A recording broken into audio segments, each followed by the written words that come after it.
தந்தி தொலைக்காட்சி நேயர்களுக்கு வணக்கம்.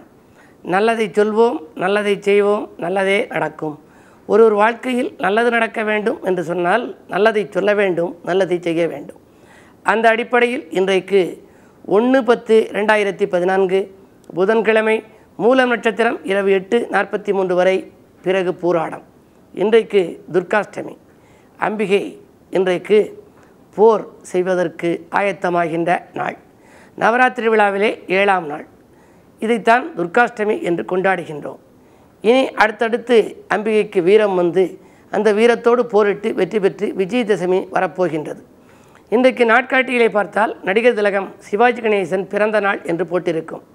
நடிகர் திலகம் சிவாஜி கணேசன் அவர்களை பேட்டி கண்ட பொழுது ஒரு முறை அவர்கள் வானொலியிலே சொன்னார்கள், இன்றைக்கு நீங்கள் இந்த அளவிற்கு உயர்ந்திருப்பதற்கு நடிகர் திலகமாகி உலக புகழ்பெற என்ன காரணம் என்று கேட்டார்கள். அப்பொழுது அதற்கு அவர் சொன்னார், பராசக்தி என்ற படத்தில் நான் நடித்த பொழுது, கேமரா முன்னால் நான் நின்ற பொழுது, இயக்குனர் என்னை நடி என்று சொன்ன பொழுது நான் சொன்னேனே ஒரு வார்த்தை, அந்த வார்த்தை தான் என் வாழ்க்கையை வளப்படுத்தியது என்று சொன்னார். அது என்ன வார்த்தை என்பது உங்களுக்கெல்லாம் தெரிய வேண்டும். பராசக்தி படத்திலே முதலிலே அவர் பேசிய வசனம், ஒரு காசை எடுத்து சுண்டி போட்டு பூவா தலையா என்று பார்க்கின்ற பொழுது சக்சஸ் சக்சஸ் சக்சஸ் என்று 3 முறை சொல்லுவார். அந்த சக்சஸ் என்ற வெற்றி என்ற சொல்தான் அவர் வாழ்க்கையில் வெற்றி கொடுத்ததாக சொன்னார். அப்படி வெற்றி பெற்ற அந்த சிவாஜி கணேசன் அவர்கள் நடித்த முதல் படம் பராசக்தி படம். இன்றைக்கு நாம் கொண்டாடுகின்றது பராசக்தியைத்தான் கொண்டாடுகின்றோம். நவராத்திரி விழா நடைபெற்று கொண்டிருக்கிறது. அவரை நாம் நினைவு கொள்ள வேண்டும். பராசக்தியை நாம் வழிபட வேண்டும். அன்னையை நினைத்து வழிபட்டால் அகிலம் போற்றும் வாழ்வமையும், புண்ணியம் நாளும் வந்தடையும், பொன்னும் பொருளும் வந்திண்ணையும், கன்னி பெண்களின் கனவுகளும் காளையர் தேடும் வேலைகளும் மண்ணுலகத்தில் நிறைவேறும், மாற்றமும் ஏற்றமும் கூடி வரும் என்று கவிஞர் பெருமக்கள் அம்பிகைக்காக பாடல் எழுதியிருக்கிறார்கள். ஒவ்வொரு நாளும் ஒவ்வொரு வடிவம். மகேஸ்வரி வடிவத்திலே ஒரு நாள், ராஜராஜேஸ்வரி வடிவத்திலே ஒரு நாள், வராகி வடிவத்திலே ஒரு நாள், வைஷ்ணவி வடிவத்திலே ஒரு நாள், சாமுண்டி வடிவத்திலே ஒரு நாள், இப்படியெல்லாம் ஒவ்வொரு வடிவத்திலே வந்த அம்பிகை இன்றைக்கு துர்க்கையாக வலம் வருகின்றாள். துர்க்கையை வழிபட்டால் துயரங்கள் தீரும். எனவேதான் சிவாலயத்திற்கு செல்கின்ற பொழுது வடக்கு நோக்கி வீட்டிற்கும் துர்க்கையை செவ்வாய்க்கிழமை பார்த்தால் துர்க்கை சன்னதியிலே எலுமிச்சம்பழ விளக்கு ஏற்றுவார்கள். நாம் அந்த துர்க்கையை வழிபட்டு நம் துயரங்களை எல்லாம் தீர்த்து கொள்ள வேண்டிய ஒரு இனிய நாள் இந்த நாள் என்பதை தெரிவித்து இனி இன்றைய ராசி பலன்களை இப்பொழுது உங்களுக்கு வழங்கப் போகின்றேன். மேசராசினியர்களே, வம்பு வழக்குகளை சமாளித்து வளம் காணுகின்ற நாள். வாய்ப்புகள் உங்கள் வாயில் கதவை தட்டப்போகிறது. செவ்வாய் பலம் நன்றாக இருப்பதால் ஆரோக்கியத்தில் இருந்த அச்சுறுத்தல்கள் அகலும். அன்றாட வாழ்க்கை நன்றாக அமைய உங்களுக்கு நண்பர்கள் கை கொடுத்து உதவுவார்கள். சுப விரயங்கள் மாலை நேரத்தில் உண்டு. தொழில் முன்னேற்றமும் உண்டு. ரிஷபராசினியர்களே, உங்களுக்கு சந்திராஷ்டமம்.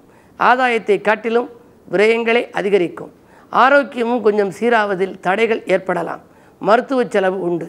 யாரிடமாவது கொடுத்த பணம் திரும்பி வராமல் போகலாம். எதை செய்தாலும் யோசித்து செய்யுங்கள்.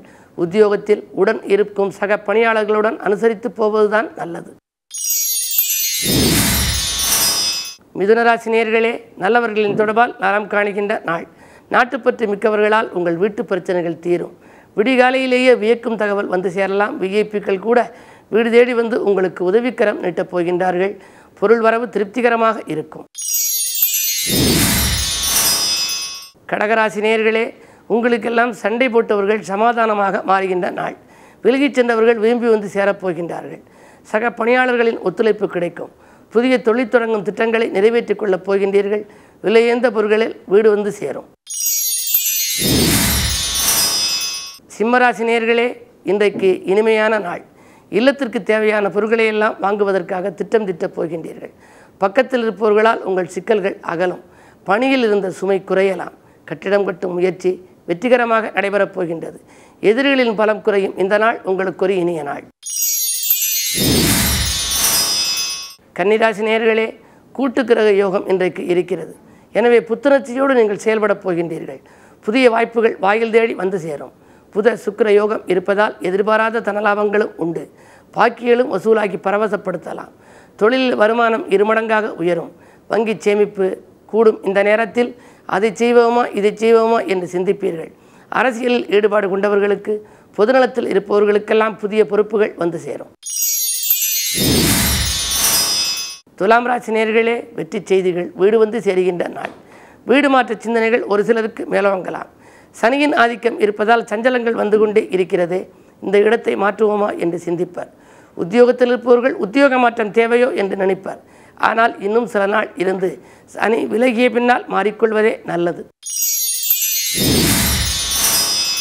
விருச்சிக ராசி நேயர்களே, விருப்பங்கள் நிறைவேறுகின்ற நாள்.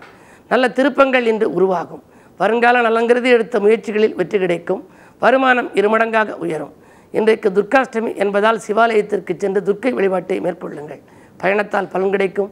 பக்குவமாக பேசி காரியங்களை சாதித்துக் கொள்வீர்கள். இனத்தார் பகை மாறும். எடுத்த முயற்சிகளில் வெற்றி கிடைக்கும். தனுசு ராசி நேயர்களே, சந்திரபலம் உங்கள் ராசியில் இருக்கிறது. நிதானத்தோடு செயல்பட வேண்டிய நாள். நிம்மதிக்காக நீங்கள் ஆலயத்தை நோக்கி அடியெடுத்து வைப்பதுதான் நல்லது. 8ஆம் இடத்திலே குரு. எனவே ஏதேனும் திடீர் மாற்றங்கள் உங்களுக்கு உருவாகலாம். விஐபிக்களை எதிர்பார்த்து ஒரு காரியம் செய்ய நினைத்திருப்பீர்கள். ஆனால் அது நடைபெறுவதில் கொஞ்சம் தாமதம் ஏற்படலாம். என்ன இருந்தாலும் இன்றைக்கு ஆலய வழிபாட்டால் நீங்கள் அமைதியை வரவழைத்துக் கொள்ள இயலும். மகர ராசி நேயர்களே, உங்களுக்கெல்லாம் காசு பண புழக்கம் அதிகரிக்கும் நாள். கனிவாக பேசி காரியங்களை சாதித்துக் கொள்வீர்கள். இனிய பலன்கள் இன்றைக்கு நடக்கப் போகின்றது. அஞ்சல் வழியில் அனுகூல தகவல் வந்து சேரும். நண்பர்களின் ஒத்துழைப்போடு நல்ல காரியம் ஒன்றை இல்லத்தில் செய்து முடிப்பீர்கள். கும்பராசி நேயர்களே, சுப விரயங்கள் அதிகரிக்கும் நாள். சொல்லை செயலாக்கி காட்டுவதில் சில தடுமாற்றங்கள் ஏற்படலாம். இன்றைக்கு 6லே குரு. உத்தியோக மாற்றம், ஊர் மாற்றங்கள் செய்யக்கூடிய சிந்தனை ஒரு சிலருக்கு மேலோங்கும். ஆரோக்கியம் சீராக இருந்தாலும் கூட மன அமைதி கொஞ்சம் குறைவாகவே இருக்கும். வரவும் செலவும் சமமாக போகிறது. மீனராசி நேயர்களே, மங்கள செய்தி ஒன்று மனை தேடி வரும் நாள் இந்த நாள். மாற்று கருத்துடையோர் மனம் மாறுவர். வீடு கட்டும் முயற்சி அல்லது வாங்கும் முயற்சிகளில் வெற்றி கிடைக்கும். பாக பிரிவினைகள் சுமூகமாக முடியலாம். தந்தை வழி ஆதரவும் ஒரு சிலருக்கு உண்டு. ஆரோக்கியம் சீராகி ஆனந்தப்படுத்தும். மேலும் விவரங்கள் அறிய தினத்தந்தி படியுங்கள்.